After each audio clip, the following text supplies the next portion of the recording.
नमस्कार दोस्तों, motivational banker में आपका स्वागत है। दोस्तों, हमें आपके लिए जेआईबी, सीआईबी और प्री प्रमोशन का वन स्टॉप सॉल्यूशन। फ्रेंड्स, जैसा कि आप जानते हैं 1 अप्रैल 2025 से रिजर्व बैंक ऑफ इंडिया ने प्रायोरिटी सेक्टर के लिए नई गाइडलाइन इशू कर दी है। आपने वीडियो देख ही लिया होगा, हमने एक वीडियो अपलोड किया था आपके लिए, एक शॉर्ट वीडियो बना के अपलोड किया था जिसमें पिछले 2020 का जो सर्कुलर था वो और 2025 का जो 25 मार्च 2025 को जो सर्कुलर आया है, जो गाइडलाइन 1 अप्रैल 2025 से चेंज हो रही है, उन दोनों में क्या क्या चेंज हुआ है उसका मैंने वीडियो आपके लिए अपलोड किया था। अगर आपने नहीं देखा है, मैं ऊपर राइट कॉर्नर पे आप कार्ड में लिंक में दे रहा हूं आपको, वहां से वीडियो को जरूर चेक कर लें। वो वीडियो आपके लिए बहुत इंपॉर्टेंट है। तो इस जो वीडियो है, ये जो हम वीडियो बना रहे हैं, उसमें कुछ क्वेश्चंस करने वाले हैं, एमसीक्यू करने वाले हैं।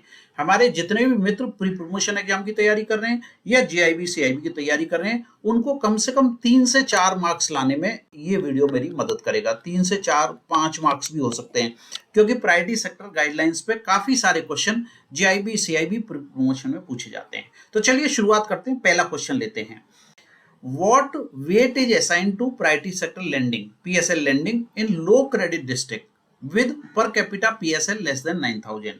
यानी कि जहां पे प्रायोरिटी सेक्टर लेंडिंग का फ्लो कम है, उन डिस्ट्रिक्ट में अगर बैंक फाइनेंस करेगा तो बैंक को क्या फायदा है, उसको वेटेज क्या मिलेगा। ठीक है, तो बैंक को वेटेज क्या मिलेगा? 100%, 90%, 125% और 80%। चलिए पहले आंसर दिखा देता हूं आपको। वेटेज मिलेगा उसको 125%। अब समझते हैं क्यों ऐसा।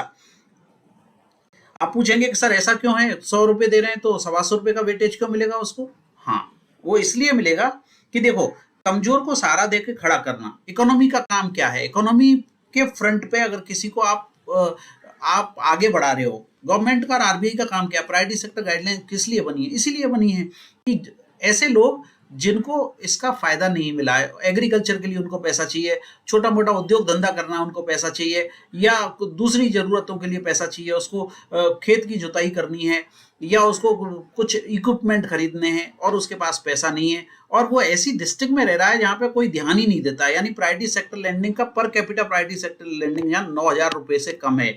ऐसे डिस्ट्रिक्ट में अगर बैंक लोन देता है तो 100 रुपए का अगर बैंक ने लोन दिया तो प्रायोरिटी सेक्टर लैंडिंग की जब 40% की गाइडलाइंस को या एग्रीकल्चर की 18% की गाइडलाइन को बैंक कंसीडर करता है, तो इसको 125% का वेटेज मिलेगा। 100 का 125 नहीं हो जाएगा, सिर्फ वेटेज की बात हो रही है।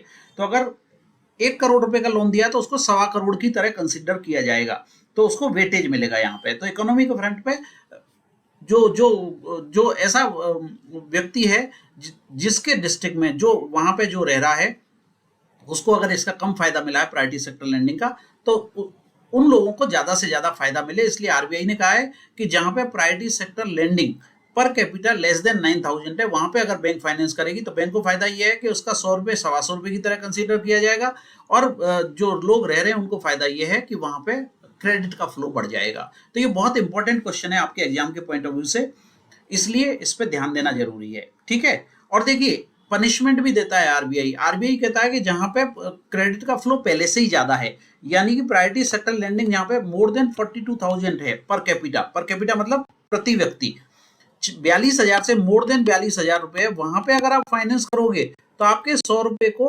90 रुपए की तरह कंसीडर किया जाएगा। ये पनिशमेंट है एक तरह से। तो आरबीआई कहती है जहां पहले से ही बहुत क्रेडिट फ्लो है, उस डिस्ट्रिक्ट में लोन देने का फायदा नहीं है, ऐसे डिस्ट्रिक्ट में लोन दीजिए। यानी जिसका पेट पहले से ही भरा हुआ है उसको और आप अगर खिलाओगे तो फिर तकलीफ का काम है ना। तो अगर ऐसे व्यक्ति को मदद करोगे जिसको लेंडिंग की जरूरत है, जिसको पैसे की जरूरत है, तो 100 रुपीज को 125 कंसीडर किया जाएगा, यानी 125% वेटेज मिलेगा। और जहां पहले से ही 42,000 रुपए का पर कैपिटा है, वहां पे लोन दिया तो उसको 100 को 90% ही कंसीडर किया जाएगा। ये दो इंपॉर्टेंट क्वेश्चन है जो हायर स्किल के एग्जाम में हमेशा पूछे जाते हैं, इसलिए इनको ध्यान से सुन ले और ध्यान से समझ ले। इसका करेक्ट आंसर है 90%। तो जहां पर कैपिटा लेस देन 9000 है वहां पे 125%, और जहां पर कैपिटा मोर देन 42,000 है वहां पे 100 रुपीज को 90 रुपीज कंसीडर किया जाएगा। ये वेटेज है जो आरबीआई देती है, जो प्रायोरिटी सेक्टर लैंडिंग के टारगेट बैंकों ने पूरे किए हैं या नहीं, जब इसको कंसीडर करती है। चलिए आगे बढ़े। क्वेश्चन नंबर 3 क्या कहता है? Under farm credit what is the maximum limit for loan against negotiable warehouse receipt या e negotiable warehouse receipt for individual farmer और सेल्फ हेल्प ग्रुप। देखो, जो किसान फसल पैदा हो गई उसकी, अब उसको भाव नहीं मिल रहा, माना उसने चना पैदा किया और चने का जो भाव होना चाहिए उससे नीचे भाव है, तो वो क्या करेगा, वो उसको गोडाउन में डालेगा। तो वेयर हाउस में जब उसने डाला तो उसको रिसीट इशू होगी, जिसको हम कहते हैं negotiable warehouse receipt.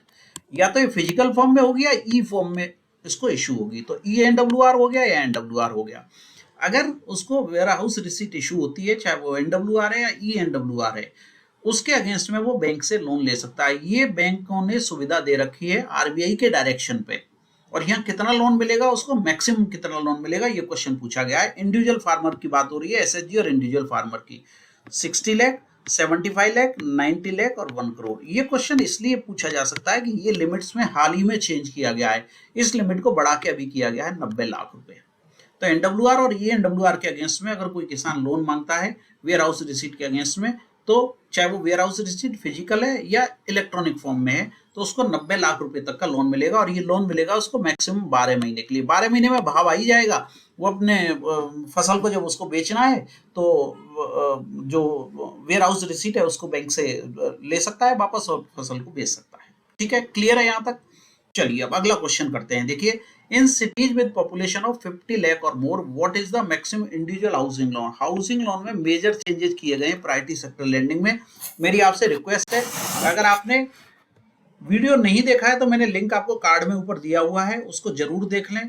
Housing loan में से जरूर आपको क्वेश्चन पूछे जाएंगे। देखिए इसमें अभी इन्होंने क्या किया है, मैं टेबल बना देता हूं आपको ताकि क्लियर हो जाएगा। यहाँ पे 3 सेगमेंट बना दिए गए हैं, 1, 2 और 3। देखो, एक है मोर देन और इक्वल टू 50 लाख जहां पॉपुलेशन है, एक है 10 लाख से लेके लेस देन 50 लाख पॉपुलेशन है, ठीक है, और एक है लेस देन 10 लाख पॉपुलेशन है।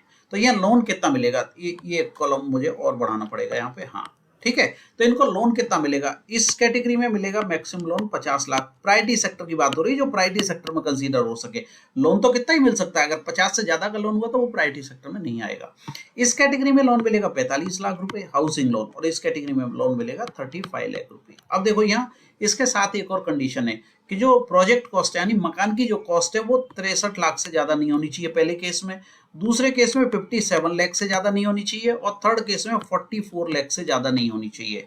अभी इसी बंदे को अगर रिपेयरिंग की जरूरत पड़े तो रिपेयरिंग के लिए पहली वाली कैटेगरी में 15 लाख रुपए, दूसरी वाली कैटेगरी में 12 लाख रुपए और तीसरी वाली कैटेगरी में 10 लाख रुपए तक का लोन अगर मिलता है रिपेयर के लिए तो वो प्रायोरिटी सेक्टर में कंसीडर किया जाएगा। इन तीनों में से कोई भी क्राइटेरिया क्रॉस कर गया, यानी ये 2 क्राइटेरिया एक साथ चलेंगे और ये अलग चलेगा, थर्ड वाला रिपेयर का तो अलग ही है। रिपेयर में तो सिर्फ लोन का प्रोविजन है, परंतु इसमें लोन का और प्रोजेक्ट कॉस्ट का दोनों का प्रोविजन है। तो जो भी क्राइटेरिया को क्रॉस कर जाएगा वो प्रायोरिटी सेक्टर से बाहर हो जाएगा, वो नॉन प्रायोरिटी सेक्टर में कंसीडर होगा। प्रायोरिटी सेक्टर के लिए इन लिमिट्स का आपको ध्यान रखना है। तब देखिए, in cities with a population of 50 lakh और more what is the maximum individual housing loan amount eligible under priority. 50 lakh से ज्यादा में मैंने क्या दिखाया आपको, 50 लाख रुपए। तो करेक्ट आंसर आपका क्या हो गया, 50 lakh rupees is the correct answer. ठीक है, अब एक और इंपॉर्टेंट क्वेश्चन ले रहा हूं। हालांकि क्वेश्चंस बहुत सारे हैं, मैंने करीब 50 से 60 क्वेश्चन का ऐसा एक वीडियो बनाया है जो आपके एग्जाम में मुझे लगता है उससे बाहर कोई क्वेश्चन नहीं जाएगा। ये वीडियो हमारी वीडियो लाइब्रेरी में अवेलेबल होगा, वेबसाइट पे आप जा सकते हैं या हमारा ऐप डाउनलोड कर लें, वहां पे भी आपको मिल जाएगा, लिंक मैं डिस्क्रिप्शन में दे दूंगा। तो चलिए लास्ट क्वेश्चन पे आते हैं, question number 5। What is the combined cap on bank loan. Combined cap कितना है बैंक लोन पे एनबीएफसी को या हाउसिंग फाइनेंस कंपनी को जब ऑन लैंडिंग के लिए बैंक पैसा देते हैं। देखो बैंक क्या करता है, bank NBFC non banking financial company या माइक्रो फाइनेंस इंस्टीट्यूशंस या हाउसिंग फाइनेंस कंपनी इनको पैसा देता है। माना बैंक ने एक एनबीएफसी को 100 करोड़ रुपया दिया, ठीक है। अब ये 100 करोड़ रुपए में से अगर लिमिट के अंदर ये पैसा देते हैं जो हमारी प्रायोरिटी सेक्टर की लिमिट है, जैसे एमएसएमई में 20 लाख है, हाउसिंग में 20 लाख रुपए है, एग्रीकल्चर में 10 लाख रुपए है, ठीक है, उस तरह से अगर पैसा बांटते हैं तो वो प्रायोरिटी सेक्टर लैंडिंग में आएगा। बैंक के भी, जिस बैंक ने, समझो एसबीआई ने लोन दिया है एक एनबीएफसी को, तो एसबीआई के भी प्रायोरिटी सेक्टर में आएगा अगर इन्होंने उस लिमिट के अंदर पैसा दिया है, तो ये कहलाती है ऑन लैंडिंग। यहाँ वर्ड यूज किया है ऑन लैंडिंग, ठीक है। तो ऑन लैंडिंग के लिए पैसा देते, पर ऐसा नहीं है कि एसबीआई ने पूरा पैसा ही एनबीएफसी को बांट दिया, 10 एनबीएफसी ले ली और उनको बांट दिया और इंडिविजुअल कुछ लोन नहीं कर रहे हैं। इसमें आरबीआई ने कैप लगा रखा है। कैप कितना है कि प्रीवियस ईयर का जितना प्रायोरिटी सेक्टर लैंडिंग है उसके 5% से ज्यादा आप इन लोगों को पैसा नहीं दे सकते। समझ गए बात को? देखिए 5% है करेक्ट आंसर। तो 5% से ज्यादा आप इन लोगों को पैसा नहीं दे सकते। किसको? एनबीएफसी को, एमएफआई को या हाउसिंग फाइनेंस कंपनी को पैसा नहीं दे सकते। कितना? प्रीवियस ईयर का जितना भी प्रायोरिटी सेक्टर लेंडिंग है उसका मैक्सिमम 5%। ठीक है, करेक्ट आंसर क्या है? 5% of previous year priority sector lending. दोस्तों, प्रायोरिटी सेक्टर लैंडिंग बहुत ही इंपॉर्टेंट चैप्टर है। मैं बार बार कह रहा हूं, एनआरएलएम की गाइडलाइन भी चेंज हुई है और प्रायोरिटी सेक्टर की भी गाइडलाइन चेंज हुई है। मैं दोनों पे वीडियो भी आपके लिए बना दिया है और एमसीक्यूज भी, जितने भी पॉसिबल एमसीक्यू हैं वो भी बना दिए हैं। सभी हमारी वीडियो लाइब्रेरी में, हमारी वेबसाइट पे चले जाइए www.motivationalbanker.com, या हमारा ऐप डाउनलोड कर लीजिए, वहां पे आपको सभी वीडियो मिल जाएंगे।